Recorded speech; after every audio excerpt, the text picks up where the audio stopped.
في كلامه المجيد وفرقانه الحميد. أعوذ بالله من الشيطان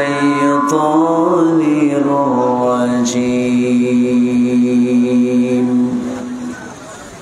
بسم الله الرحمن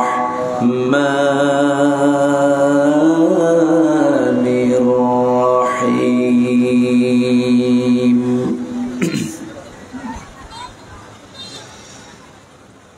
تلك حدود الله ومن يطع الله ورسوله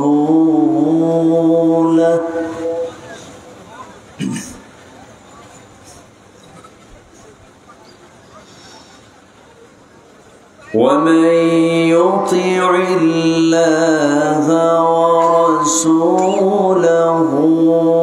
يدخله جنات تجري من تحتها الأنهار.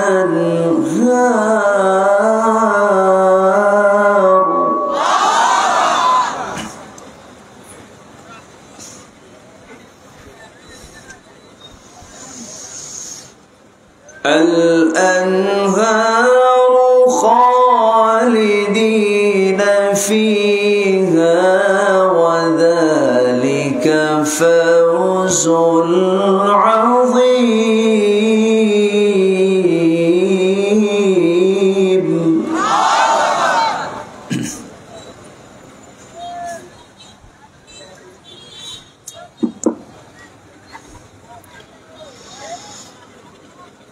ومن يعص الله ورسوله ويتعد حدوده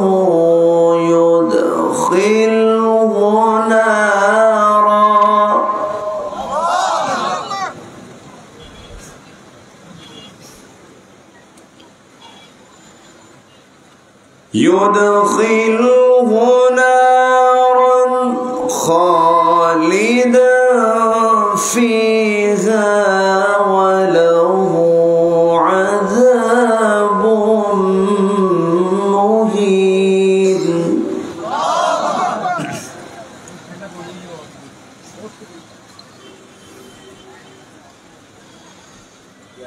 الله أكبر. بسم الله الرحمن الرحيم.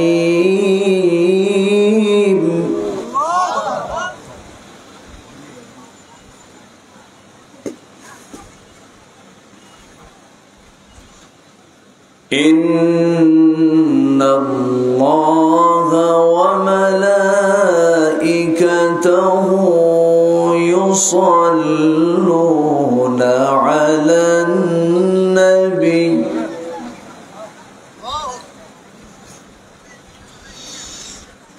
يا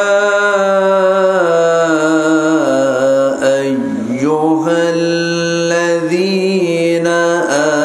آمنوا صلوا عليه وسلموا تسليما. اللهم শক্তি লাগতেছে, শক্তি লাগতেছে, একটু করে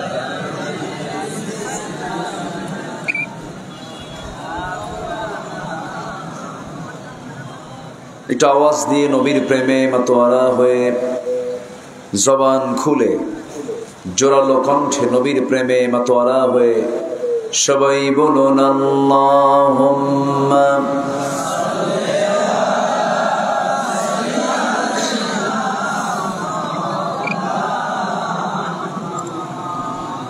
ওয়া আলা আলি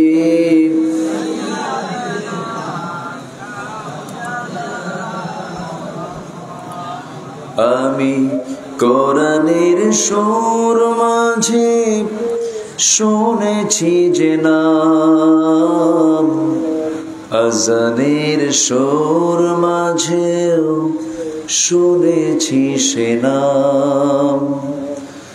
ও নাম শুনেছি আমি আমার হৃদয়, হে রাসূল নবীজি তোমায়,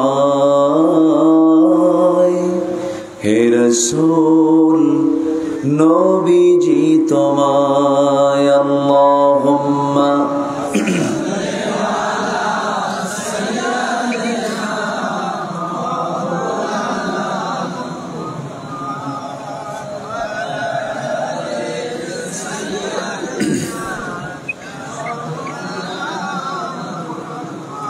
সবাই বলুন বালাগাল উলা বিকামালিহি,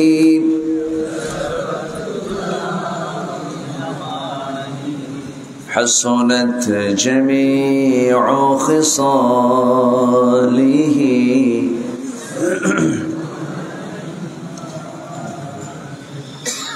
সিরাজুল মিল্লাত তুমহি, ফখরে দো আলম দিলবারে মৌলা হো, শরীফুল আম্বিয়া নসখা কুল আদিয়ান দেগর হো, বলগল উলা।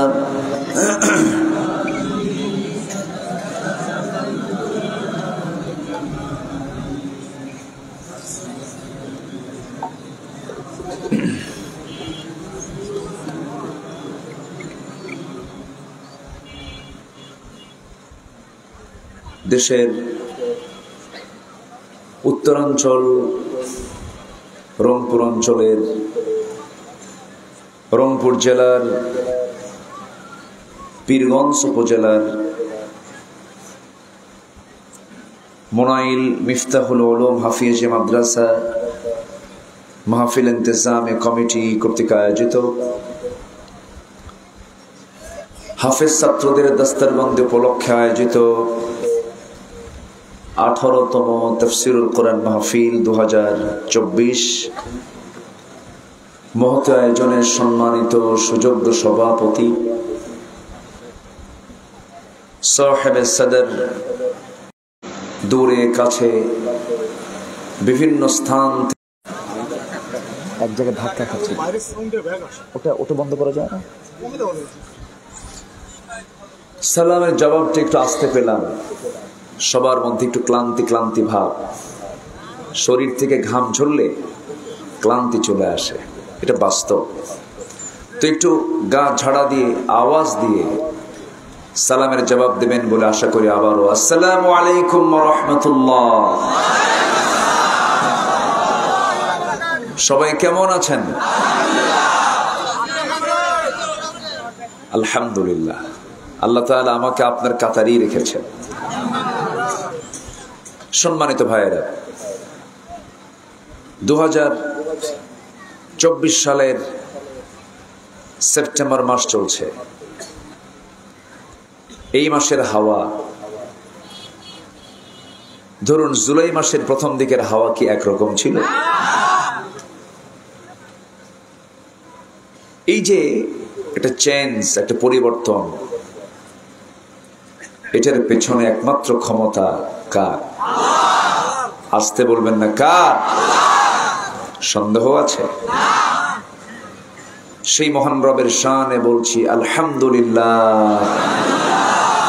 চিৎকার মেরে বলছি আল্লাহুম্মা ইন্নী আসআলুকা আল হুদা ওয়াত তুকা ওয়াল আফাফা ওয়াল গিনা। সবাই বলি আল্লাহুম্মা লাকা আসলামতু ওয়া বিকা আমানতু ওয়া আলাইকা তাওয়াক্কালতু ওয়া ইলাইকা আনাবতু ওয়া বিকা খাসামতু। আমরা আল্লাহ তাআলার শুকর আদায় করে নিলাম। সম্মানিত হাজিরিন, আমি বসেছি এখানে অনেক আগে, প্রায় আধা ঘন্টা 40 মিনিট এখানে মঞ্চে বসা ছিলাম। কিছু ডিসপ্লে হলো, কিছু প্রদর্শনী হলো, ছোট্ট ছোট্ট বাচ্চারা তারা চিকিৎসা দিল, তাই না? কত সুন্দর করে নিজের মায়ের ভাষার বিপরীত ইংরেজিতে আরবিতে তারা কনভারসেশন করলো, মুকালামা করলো। কেমন লেগেছে? দু একজন একটু অনেকে বোঝে না থাকে, এটা হবেই তো, এটা মনক্ষুণ্ণতা না, অনেকে বুঝতে ভুল করে। মাহফিল তো হচ্ছে একটা মাদ্রাসার উদ্যোগেই। মাদ্রাসার পারফরমেন্স কেমন, মাদ্রাসার শিক্ষা ব্যবস্থা, তাদের শিক্ষার সিস্টেমটা কেমন, এটা জানারও দরকার আছে না নাই? আচ্ছা, আমরা প্রথমেই দোয়া করি, আল্লাহ তুমি এই মাদ্রাসাকে মিফতাহুল উলুম না, মাদ্রাসাকে তুমি আল্লাহ কবুল আর মঞ্জুর করে নাও। জোরে বলি আল্লাহুম্মা আমিন। সম্মানিত ভাইয়েরা, আমরা পরপর আধা ডজন অর্থাৎ 6 জন আল্লাহর ছোট্ট বান্দা, তাদের মাথায় দস্তারবন্দি দিলাম, অর্থাৎ তাদের সিনার মধ্যে এখন কয় পারা কোরআন? হিংসা হয় না? কিছু হয় না, এটা হিংসা হয় না? আমার হয়, হতে হবে হিংসা। এই হিংসা জায়েজ আছে। ও হাফেজ হলো, আমি হাফেজ হতে পারলাম না, আল্লাহ তুমি আমারও হাফেজ বানাও। জোরে বলি আমিন, আরো জোরে আমিন। এই হিংসা ওই হিংসা না, অনেকে বুঝতে ভুল করেছে। সম্মানিত ভাইয়েরা, আমি প্রায় এই কথা বলি, এই পৃথিবীতে যারা হাফেজ হয় তারা হচ্ছে আল্লাহ তাআলার খাস বান্দা। আমরাও বান্দা, আমাদেরও দাম আছে, আমাদের দাম নাই? আমার আল্লাহর দাম আছে না নাই? আল্লাহর দাম থাকলে অবশ্যই আল্লাহর দাম আছে, অতএব তার বান্দারও দাম আছে। কিন্তু যারা পালায়, আসতে কোন কেন? আলেমরা পালায়, আলেমরা পালায়। 2009 সালে আমার জীবনের প্রথম হজ, আর আল্লামা সাইদ রাহিমাহুল্লাহর জীবনের শেষ হজ। উনি জীবনের শেষ হজ করেছেন 2009 সালে, আর আমার জীবনের ফার্স্ট হজ 2009 সালে, আমি প্রথম গিয়েছি। হজের সফরে ওনাকে বলা হলো ট্রাইব্যুনাল গঠন হচ্ছে, মামলা হচ্ছে, আপনি এই দেশেই থেকে যান, আপনাকে নাগরিকত্ব দেওয়া হবে, অনেক সুযোগ সুবিধা পাবেন, অযথা গিয়ে এই মামলা হামলা জেল জুলুম দরকার কি?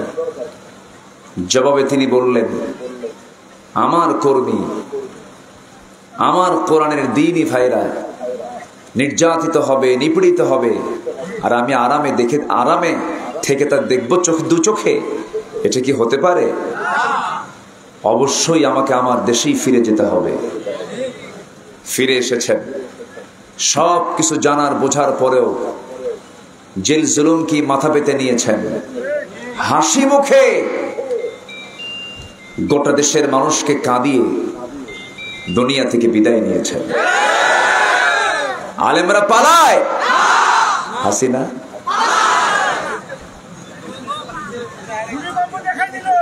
পালাইছে।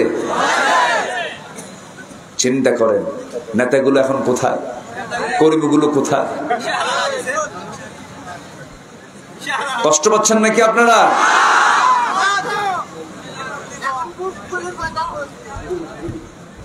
সম্মানিত ভাইয়েরা, বসুন, আস্তে আস্তে আমরা কথা বলি।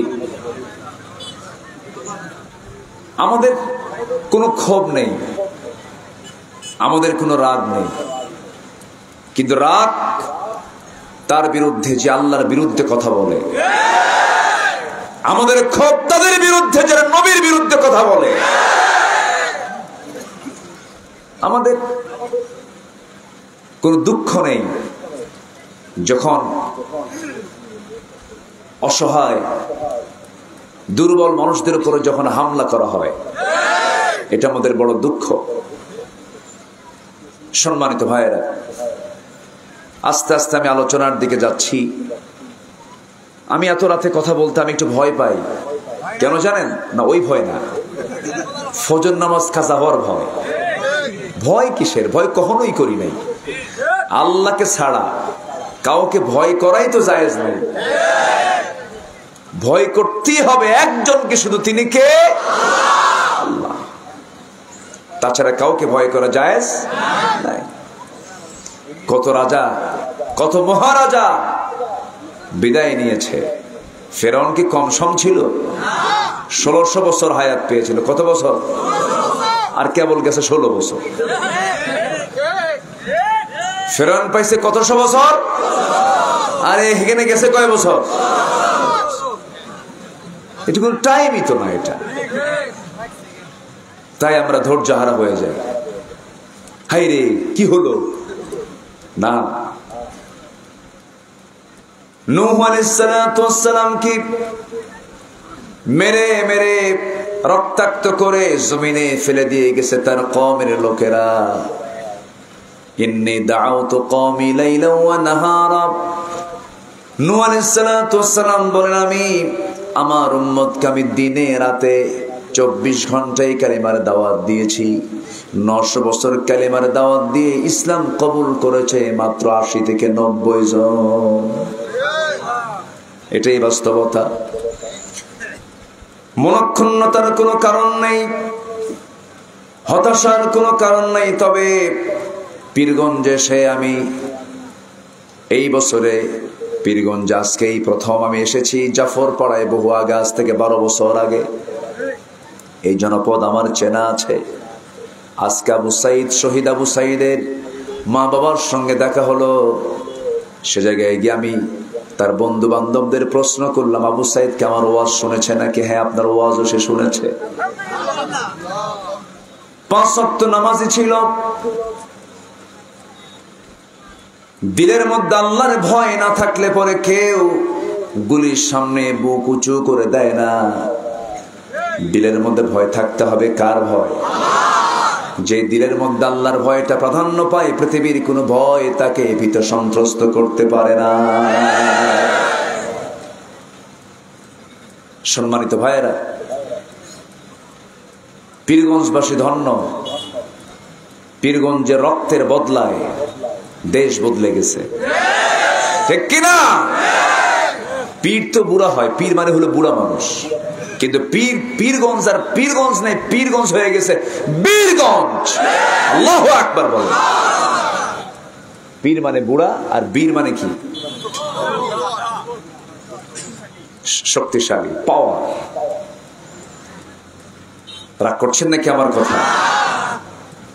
মঞ্চে আসবো 2023, 22, 21। মঞ্চ ওঠার আগেই চিঠি চলে আসে, হুজুর খবরদার রাজনৈতিক কোনো বক্তব্য দিবেন না। আপনি প্লেন ওয়াজ করবেন আকাশের আর কবরের। দুনিয়া আমরা দেখে নেব, মানে দুনিয়া ওরা দেখবে। আর আমাদের জন্য রাখছে কোথায়? আর কোথায়? কবর। এই হচ্ছে অবস্থা। অনেক কিছু করেছে তারা।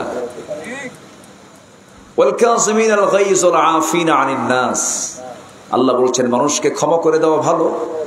রাসূল মক্কা বিজয়ের দিন সবাইকে ক্ষমা করেছিলেন, শুধু 17 জনকে ক্ষমা করেননি। বলেছেন এই 17 জনকে ক্ষমা করা যাবে না। আমরা স্পষ্ট ভাষায় বলতে চাই, যারা খুনি, যারা জুলুম করেছে, অত্যাচার করেছে, চূড়ান্তমূলক শাস্তি হচ্ছে সময়ের দাবি। রাজি আছেন কারা কারা? হাত উঁচু করে দেখা।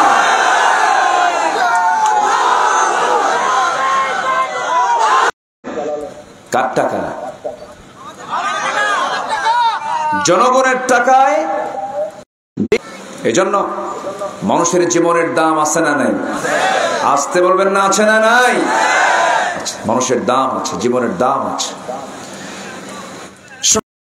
যদি এটা শৃঙ্খলা ভঙ্গ হয়, আর সেই শৃঙ্খলা ভঙ্গের মামলা যদি ফেরেশতা করে, জামিন আছে? খেয়াল রাখেন। তাহলে আর কিছু বেশি বলবো না, সবাই বসেন, আমি আমার আলোচনার মূল পর্বের দিকে আস্তে আস্তে চলে যাচ্ছি। ওমা তাওফীকি ইল্লা বিল্লাহ। আমি একটা আয়াত দিয়ে, দুটো আয়াত দিয়ে আমি শুরু করেছি, এটা আমার অভ্যাস। আয়াত আছে যেখানে বরকত আছে, আয়াত নাই যেখানে বরকত নাই সেখানে। বিসমিল্লাহির রহমানির রহিম সংবিধানে ছিল, এটাও সহ্য হয় নাই, উঠায় দিছিল। সলিমুল্লাহ মুসলিম হল, মুসলিম বাদ দিয়েছিল। কবি নজরুল ইসলাম কলেজ, ইসলাম বাদ। ইসলাম আর মুসলিম আর বিসমিল্লাহ অসহ্য ছিল ওদের কাছে। বড় কষ্টের বিষয় এগুলো। 560টা মডেল মসজিদ বানানো হয়েছে বারবার, মানে নেতা মঞ্চে উঠেই শুধু এই 560 মডেল মসজিদ, 560 মডেল মসজিদ। কিন্তু এই সমস্ত টাকা দিয়েছে হলো 8,000 কোটি টাকা, সৌদি গভর্নমেন্টের অনুদান এসেছে। এটা বলে নাই, এটা কয় নাই। আমরা এমন সংসার পাইছি, এমন সংসার দিয়ে গেছে যে সংসারের ঋণ হলো 18 লক্ষ কোটি টাকা, আর সেই সংসার থেকে চুরি করে নিয়ে গেছে 11 লক্ষ কোটি টাকা। এটা চুরি না ডাকাতি? পুকুর চোর না সাগর চোর? সাগর চোর। বড় আফসোস লাগে। সাইয়েদনা ওমর ফারুক রাদিয়াল্লাহু তাআলা আনহু কি শাসক ছিলেন! আল্লাহু আকবার। তারা শাসন করেছেন কি দিয়া? আসতে বলবেন না, কি দিয়া? তাহলে আসুন না আমরা ওমরের জীবন থেকে কিছু নেই, সাইয়েদনা আবু বকরের জীবন থেকে কিছু নেই, এটা মিলায় নেই দেখি। এমন আবু বকর যদি আজকে আমার দেশের ক্ষমতায় যায়, ওমর যদি সেই ক্ষমতায় যদি যায়, অবশ্যই সমাজটা হয়ে যাবে জান্নাতের টুকরা। আমরা কি এমন দৃশ্য দেখতে চাই না? বাইতুল মুকাররমের ইমাম নিয়ে মারামারি লাগবে কেন? বাইতুল মুকাররমের ইমাম হবে হলো বঙ্গভবনের বাসিন্দা। বঙ্গভবন চালাবে যে, বাইতুল মুকাররম চালাবে সে। আমি কি ভুল বলছি? আমার নবীজি রাষ্ট্র চালিয়েছেন, আবার মদিনার ইমামতি করেছেন। রাষ্ট্রপতি এবং ইমাম দুইজন হবে না একজন হবে? আমার দেশে কয়জন? দুইজন। এই যে প্যাঁচ লাগছে। কষ্ট হচ্ছে আপনাদের? সূরা নিসা থেকে আমি দুটো আয়াত তেলাওয়াত করেছি। নিসা মানে হলো মহিলা। বসে আছে কারা? তারা তো কামসারা। ও মহিলাও আছে, পুরুষ আছে যেখানে মহিলা আছে, নারী আছে যেখানে পুরুষ আছে।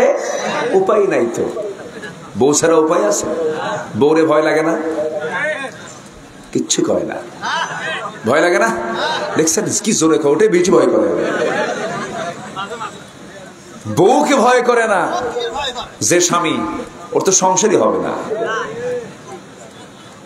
সংসার হতে হলে বউ স্বামীকে ভয় করবে, স্বামীও বউকে ভয় করবে। বউ যদি একবার বাঁকা হয়, সারা রাত ঘুম হয় না।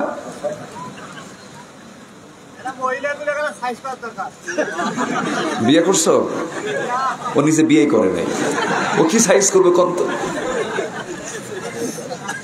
জি বসে, খুব মজার মানুষ আপনারা। বলি আলহামদুলিল্লাহ। কে বলেছে আমার দেশের মায়েরা বেসাইজ? কে বলেছে? আমরাই তো সাইজ ঠিক নাই। নিজের মেয়েকে অর্ধলগ্ন করে মঞ্চ উঠায় নাচতে দেয়। নিজের বউ কেমন দেখতে একা দেখে ওর ভাল লাগে না, গোটা পীরগঞ্জ দেখায়। এরকম কিছু স্বামী আছে না নাই? বেসাইজ কে? এই এখন কয় পুরুষ পুরুষ, সব দেখি। R15 এই আছে না কি হুন্ডা কি R15 নাকি, R15 এর প্যাসেঞ্জার সিট হলো নিচু না উঁচু? উঁচু। যে প্যাসেঞ্জার পিছনে এটা নিচু না উঁচু? আর যে ড্রাইভার নিচু। দেখাই যায় না, এত নিচে যে আছে, যে নিচে একজন দেখা যায় না। নিচতলায় স্বামী আর দোতলায় হলো বউ, একদম উপরে রাখছে, রেখে গোটা পীরগঞ্জ দরগাহাট থেকে শুরু গোটা পীরগঞ্জ ঘুরে ফিরে বেড়ায় আর বলে দেখো তো আমার বউটা দেখতে কেমন। বিকেল বেলা যখন হলো, গধূলি বেলা একটা ছবি তুলে বউটার মাথা থেকে পা পর্যন্ত অঙ্গ সজ্জা করে ছবি তুলে ফেসবুকে পোস্ট দিয়ে বলে, লেখে ফেসবুকে, প্রিয় ভাইয়েরা আসুন আমার বউটাকে সবাই জামাতে কেন হবে, যে কোনো এক হবে।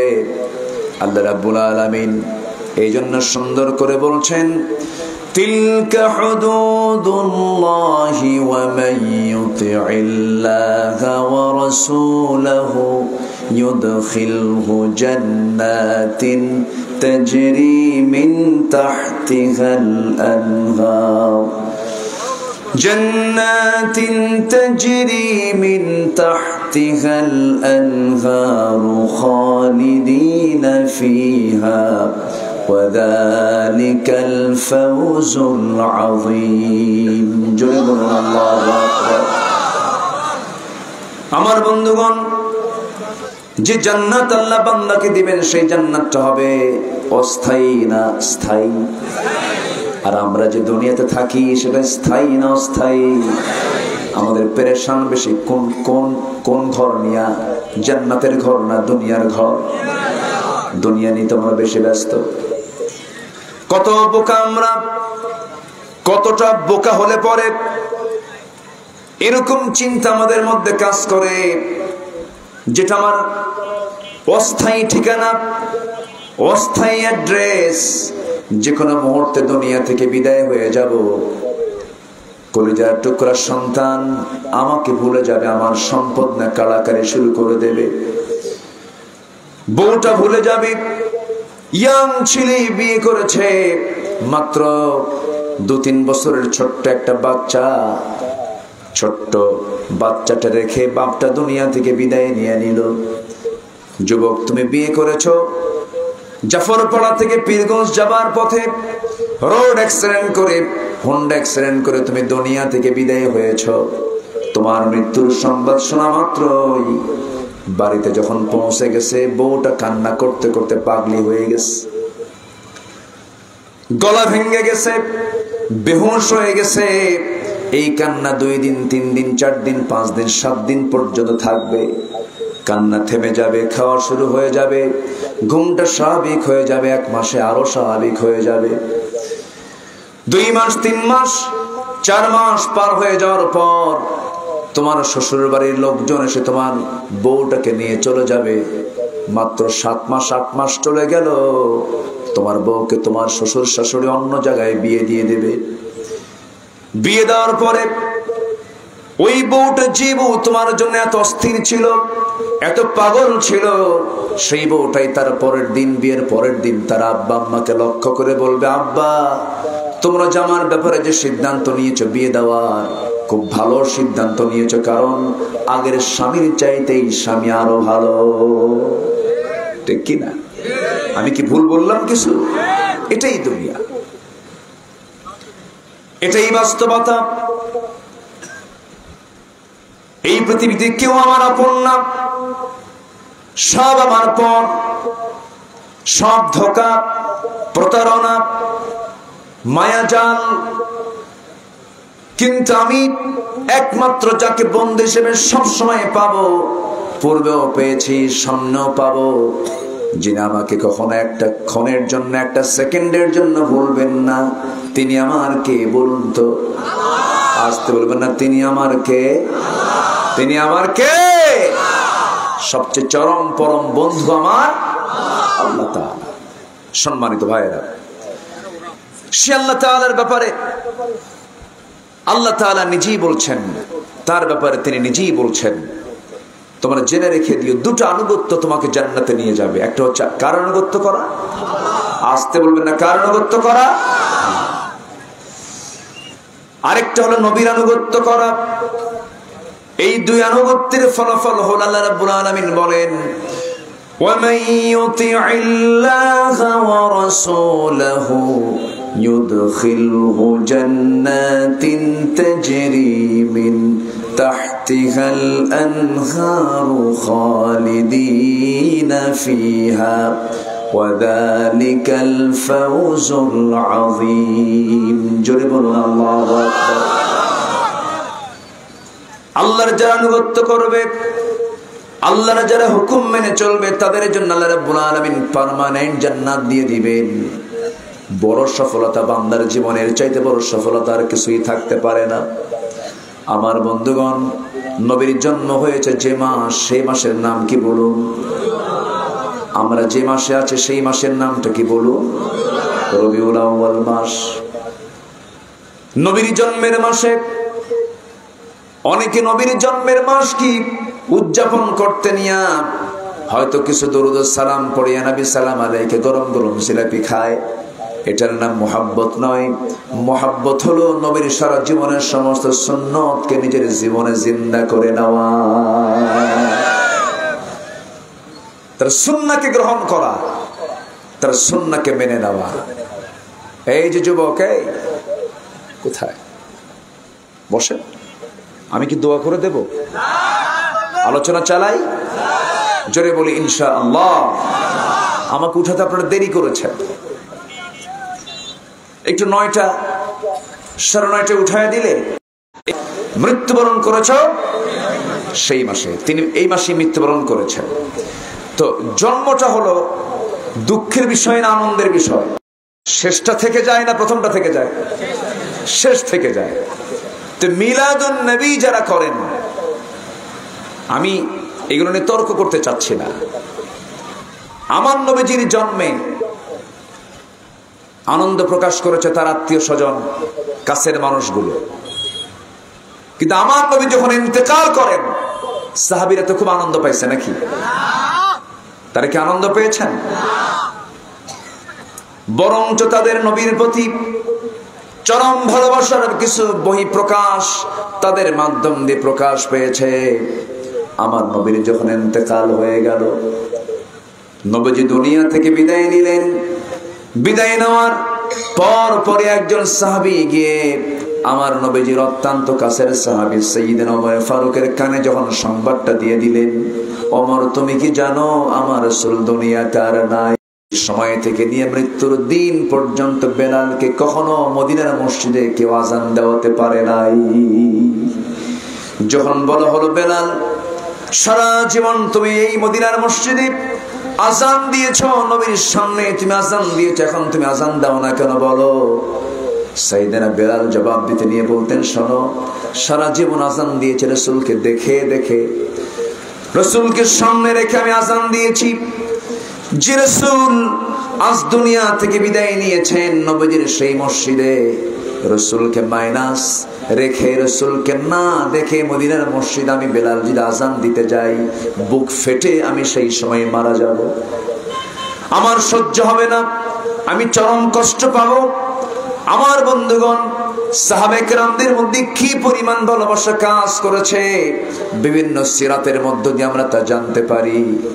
আমার বন্ধুগণ, নবীজির সবচেয়ে বেশি রক্ত ঝরিয়েছেন উহুদের প্রান্তরে। উহুদের প্রান্তরে যখন রক্তাক্ত রাসূলকে নিয়ে যখন উঁচু পাহাড়ের চূড়ায় যখন তাকে শুয়ে রাখা হলো, নবীজির কপালের মধ্যে লোহা ঢুকে আছে, হেলমেটের লোহার ফলা ঢুকে আছে, চিকন ফলা ঢুকে আছে হাড়ের মধ্যে, কপালের হাড়ের মধ্যে শিরস্ত্রাণের চিকন ফলা ঢুকে আছে গালের মধ্যে। নবীজি মারাত্মক আহত হয়ে জমিনে পড়ে আছেন।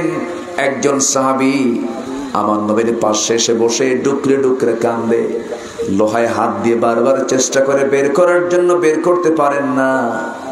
টান দিতেন রাসূল আওয়াজ করেন, নবীজি কষ্ট পাচ্ছেন মনে করছিলেন তিনি।